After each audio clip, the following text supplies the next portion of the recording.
Eh ben, je suis très content. Ça s'est mieux passé encore que je ne le pensais.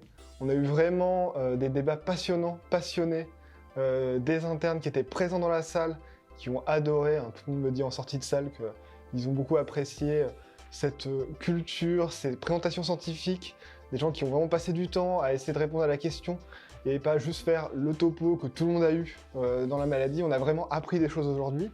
Et j'espère qu'on va continuer dans ce congrès, mais vu les orateurs que nous a sélectionnés Sophie, les orateurs toulousains, qui représentent bien la ville, qui représentent bien leurs 2 titres de champion rugby, on va continuer, hein, le rugby c'est important.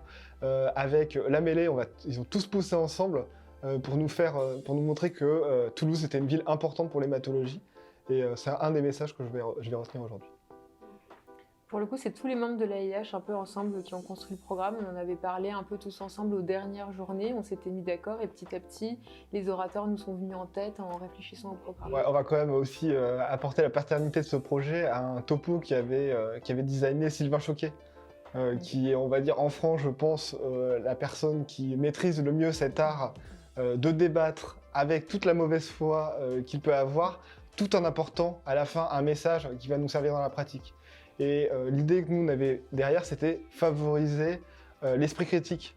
Et c'est vraiment ça qu'on a voulu faire au cours de ces journées. Et on est très contents des différents débats que nous avons pu réaliser. Une des missions principales de l'AIH, c'est la formation des internes. C'est quelque chose qui nous tenait beaucoup à cœur. Et on a remarqué au cours de ces dernières années qu'avoir un esprit critique, c'était quand même essentiel dans le monde scientifique, médical et même un petit peu au-delà. Et du coup, on avait trouvé que ces débats, le format débat était une bonne façon pour les internes de développer un esprit critique.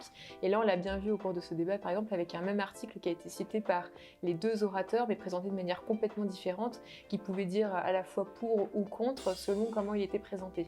Et ça, j'ai trouvé que c'était une super opportunité pour les internes. Si je devais donner un conseil aux internes, adhérents de l'AIH ou non adhérents, c'est garder un esprit ouvert. Il y avait une étude qui était sortie qui montrait que à la fin de notre internat, 20% des choses que nous avons appris au cours des études de médecine se seront fausses ou ont été modifiées par l'avancée des connaissances scientifiques. Et donc, ne restez pas sur vos acquis. Moi, il y a un grand professeur qui m'a dit, quand j'ai commencé l'internat, quand on vous dit « on a l'habitude de », il faut savoir remettre en question. Là, on l'a vu avec l'un des topos où, pendant des années, on a fait des ponctions lombaires aux patients qui avaient des lymphomes en pensant qu'on les aidait. Finalement, on se rend compte qu'on les aide pas forcément avec ça. Et donc, gardez l'esprit ouvert et vous deviendrez des meilleurs médecins, je pense, grâce à ça.